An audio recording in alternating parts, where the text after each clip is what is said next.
ஆனால் நபிகள் நாயகம் ஸல்லல்லாஹு அலைஹி வஸல்லம் சொல்லுவார்கள், அந்த மதீனாவிலேயும் மக்காவிலேயும் சென்று வரக்கூடிய ஹாஜிகளுடைய நினைவிலே வர வேண்டும். மதீனாவில் தான் நபிகள் நாயகம் ஸல்லல்லாஹு அலைஹி வஸல்லம் அவர்களின் பல்கள் ஷஹீதாக்கப்பட்ட இடங்கள்.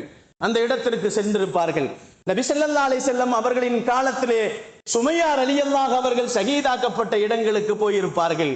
நபி ஸல்லல்லாஹு அலைஹி வஸல்லம் காலத்திலே வாழ்ந்த அம்மார் ரலியல்லாஹு, ஹப்பாப் ரலியல்லாஹு அவர்கள் எல்லாம் ஷஹீதாக்கப்பட்ட இடங்களுக்கு சென்றிருப்பார்கள். நபிமார்கள் ஹிஜ்ரத் செய்த இடங்களுக்கு சென்று வந்திருப்பார்கள். பத்ரு போர்க்களங்களை சந்தித்திருப்பார்கள், உகது போர்க்களங்களை சந்தித்திருப்பார்கள், ஹுனைனை சந்தித்திருப்பார்கள், அகல் போர்க்களங்களை சந்தித்திருப்பார்கள்.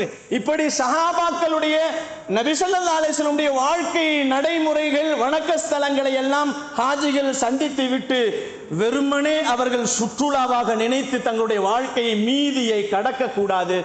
மீதி வாழ்க்கை நபி ஸல்லல்லாஹு அலைஹி வஸல்லம் அவர்கள் சொல்லிக் கொடுத்த, மக்காவிலே அவர்கள் கண்டுகொண்ட, மக்காவிலே கடமையாக்கப்பட்ட அந்த கடமைகளை எல்லாம் முழுமையாக நிறைவேற்றிவிட்டு தங்களுடைய வாழ்க்கையை முழுமையாக அதை தியாகத்தின் பக்கம் கொண்டு வர வேண்டும் என்பதைத்தான் இந்த இஸ்லாமும் நபி ஸல்லல்லாஹு அலைஹி வஸல்லம் அவர்களும் நமக்கு சொல்லி காட்டுகிறார்கள்.